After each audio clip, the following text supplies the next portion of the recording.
Ever heard something that made you spill your tea, roll your eyes, or plain laugh out loud?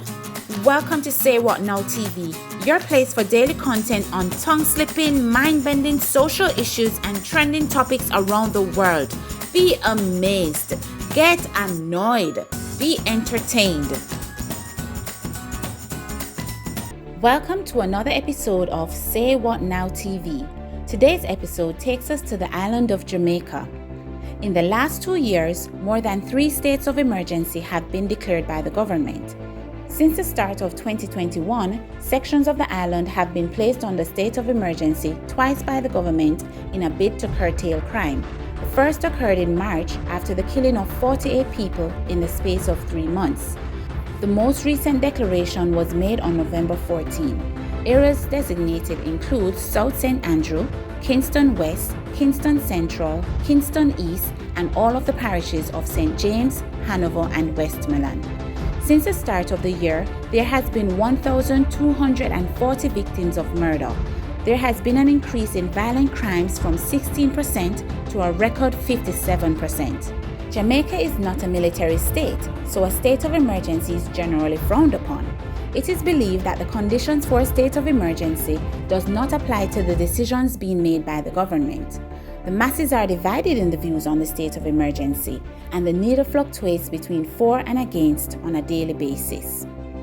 The addition of a state of emergency to the existing curfew restrictions on the island is seen as overbearing by some who have taken to social media to air their disagreement.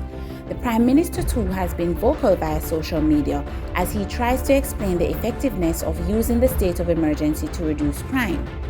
The statistics show an 89% reduction in murders during periods of a state of emergency and a drop in shootings by 91%. The facts indicate that the measure works, but there is little to no data on the cumulative impacts of a state of emergency.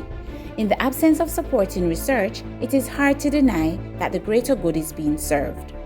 A state of emergency by law gives the government the authority to bypass civilian rights to address matters requiring the state of emergency. The declaration is made through the Emergency Powers Act. There is public outcry about the autonomy of this type of power over citizens, and the most common reason is a breach of constitutional rights, as the government can detain a civilian on little to no grounds. One statistic showed that of the 592 persons detained during the last state of emergency, 582 were released. Despite the outcries, not much has been said about a viable alternative for the government. Crime continues to run rampant on the island, with the year 2021, as mentioned earlier, seeing 1,240 murders so far.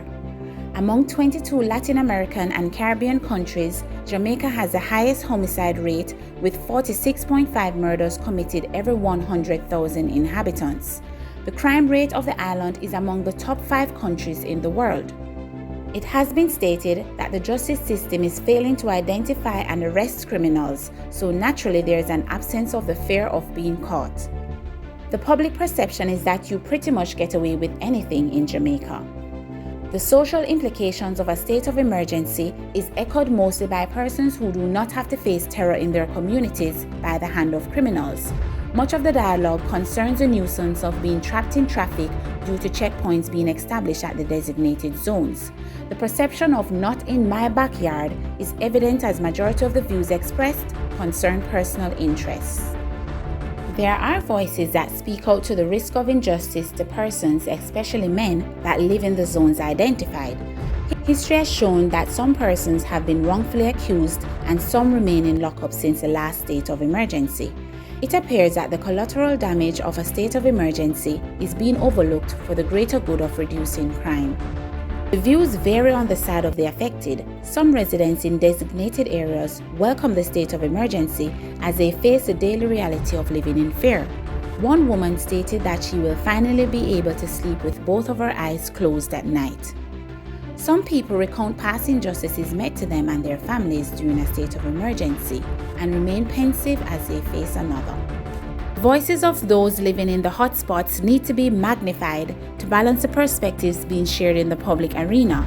Majority of the discussion is spurred by people defending the cause of those directly affected by a state of emergency. Although the government's forceful measure of clamping down on crime is met with resistance, one must admit that it works. The numbers don't lie. This, however, should not be looked at in isolation. More research is required to determine the effectiveness of the recently declared state of emergencies. Until then, it is safe to assume that the greater good is being served, as a reduction in crime is the goal. Alternate solutions are thinly spread, and it is the view of many that the government should be the one coming up with the alternatives. We must admit it is often easier to identify a problem than to arrive at a solution.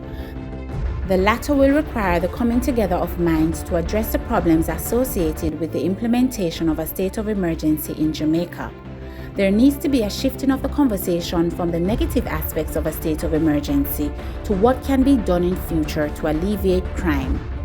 Until a better solution is arrived at, the state of emergency may continue to be the quick fix to the growing problems of crime, despite the murmuring of the masses.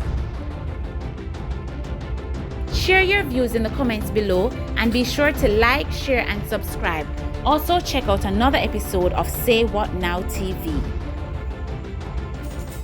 Do you have a burning issue that would shock or entertain our viewers? Share your scoop at saywhatnowtv10@gmail.com.